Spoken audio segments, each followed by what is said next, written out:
I came to India with the focus of starting a cultural exchange program between youth from India and Scandinavia. On my travel around India, I visited many different villages. Very soon I learned about some programs being conducted by Christian missionaries, which caught my attention and interests. While talking with the villagers, I found that many have converted into Christians. I wondered, what could Christianity offer that Hinduism could not? My question raised a lot of suspicions from the village heads and the priests towards me. When I first converted to Christianity, I got 4,000 rupees from the church to use on my agriculture. That was the reason that I converted. They promised that I could become a priest, but after finishing the procedures, they didn't give me the task. I was only trained to convert people to Christianity and was told negative things about Hinduism. As Christians, we were not allowed to be with Hindus because they perform pujas using mantras. The Christians say that the mantras bring out the evil in people, that the devil is within them. How many years were you Christian? 20 years. 20 years?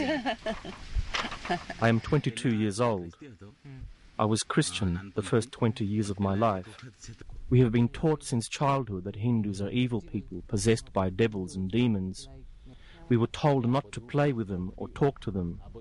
We were not allowed to enter their homes or eat their food in case the evil entered into us.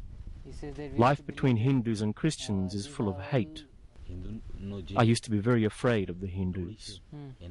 Our church performs healings. Every 2 weeks there will be big gatherings with other churches from the district, and priests come from abroad to speak, preach and give healings. They tell us, amongst other things, that the power of the evil will possess us if we don't go to the church or come for these big gatherings. The church in the village next to ours gives money to the people for their conversions, so many people are tempted to accept Christianity. 3 main groups of Christians are working in India: the Catholics, the Protestants, and a third group who masquerade as Christians, but I would say are a type of mafia extorting money and using violence against villagers to further their own ends, and this last group is the largest.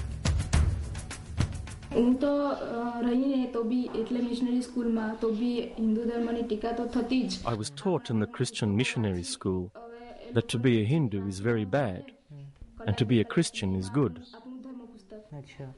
We were not allowed to learn the traditional Indian language and were stopped from singing the national anthem. Even though I am a Hindu, I had to participate in the Christian prayer in the church every day, but I didn't go for confession. And because of this, I was treated very strictly. I believe that the Christians are here in India because they want to destroy the whole Hindu culture and religion. They will just help. Gujarat, the Protestants came before. When I first came to Dang, there was no Christians here. I soon realized that education was a better method. So I started a missionary school. We received money from various NGOs in Europe and the Spanish organization called Manos Unidos. We even got financial support from the bishop in Germany. We convert people in large groups so that an individual doesn't start to feel lonely in his or her village. Malaria, typhoid and so many patients. Now most of patients come with a complaint of diarrhea and vomiting. We have diseases here in this area, such as leprosy, skin diseases, malaria and malnutrition.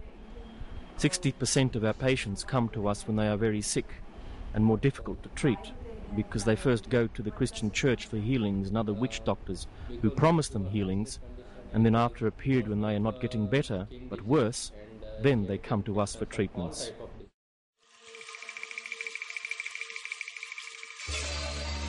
From threats, bribes, promises, to simple mind games, all 3 groups use different methods to convert India into Christianity.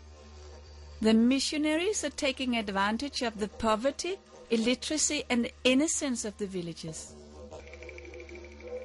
I also observed such an act in almost all of the slums in the urban areas. It is of common knowledge that the churches buy conversions of $12 a head. Many of the benefits are provided only in the beginning to lure the villagers to convert, but after a while it ceases. Missionaries prefer group conversions. After conversion, people are told to keep away from Hindus, even away from the family members who have not yet been converted. The missionaries make the converts believe that even talking to a Hindu makes him or her possessed by devils. એન્ટ્રીનો અમે fit કરીને આવતા હતા ને જ્યાંથી અમે fit કરીને તે રસ્તામાં દેવળ આવે છે. Once I was called to a village for some antenna work. When my two friends and I had finished our work, we passed the local church on our way to the car. There were about 250 poor people waiting to go inside the church. 3 priests in long white robes were ordering these people to step on pictures of different Hindu gods which they had placed on the steps of the church. This was to prove that they had renounced the Hindu gods by converting into Christianity. Later, it came to my knowledge that they were also ordered to burn pictures of our Hindu gods. My friends and I were very shocked, because if you step on pictures of Hindu gods, it's very difficult to return to the Hindu faith. Poor people choose to become Christians because the church promises them advantages, things that would take the Indian government a long time to deliver, and they promise them healing from all diseases just by coming to the Sunday prayers in the church.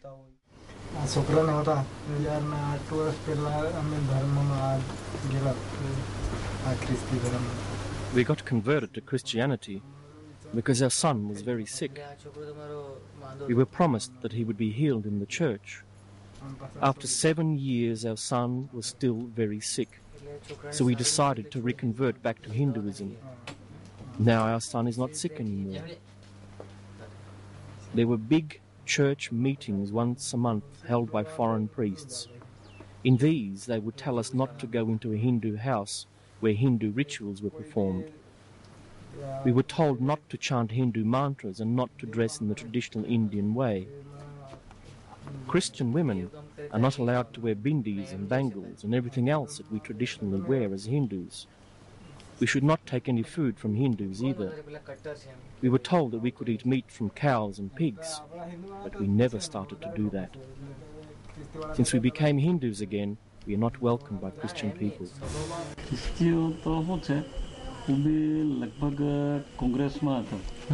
In my district, 95% of the populations are Christians now. They vote for the Congress Party, which is governed from abroad in the West. Many times I have attended big Christian church gatherings with 15 to 20,000 people. They perform healings. Sometimes I have brought a sick friend, but they will never take that person for healing. They only use people who are instructed to act sick and then pretend to be healed.